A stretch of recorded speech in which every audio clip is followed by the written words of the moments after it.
So what do we know, Jen? Is the Pentagon planning to get involved to try and secure the missing chemical stockpiles?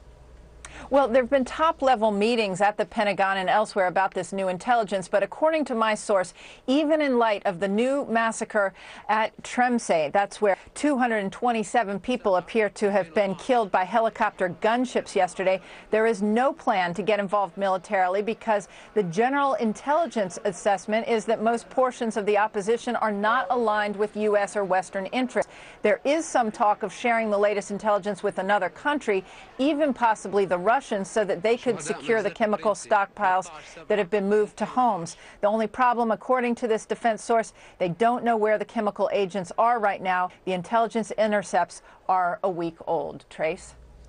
Jennifer Griffin's live for us at the Pentagon. Jen, thank you. And as Jennifer reported, officials at the Pentagon fear those chemical weapons could wind up in the wrong hands, which is truly a nightmare scenario when dealing with deadly nerve agents like sarin gas.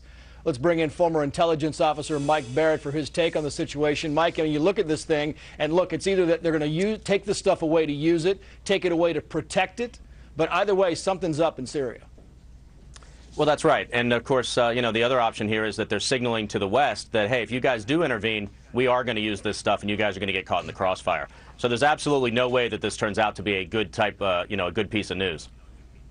Okay, so if in fact that is the case, what does the U.S. do? As you say, there are clearly repercussions for going in with military force in Syria, but what does the United States do? Just sit on its hands and continue watching this? Well, unfortunately, I mean, you know, you got to be realistic about these sorts of things, right? This is an internecine civil war. You've got the Sunnis versus the Shias. You've got a state falling apart. You got people killing each other. Going in and trying to separate them is not a good idea. Going in and trying to pick sides is not a good idea. We don't know whether there's terrorist elements on the Sunni side. We don't know, you know, the nature of the Assad regime if they continue in power.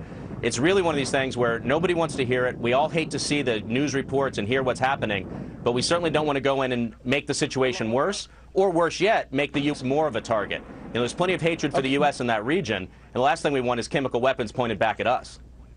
Yeah, but you say that nothing's a good idea here, Mike, but the bottom line here is you've got a government that is killing its own people. So what is a good idea?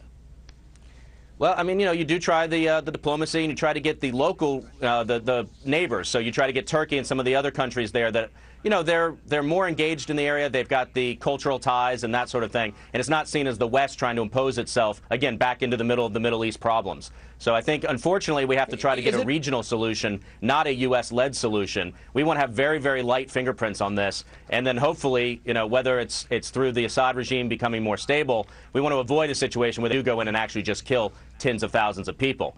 But you got to remember, these guys have, you know, chemical weapons. And so we're talking about the kind of regime that actually could kill thousands and thousands and thousands of people in a single day, in a single act.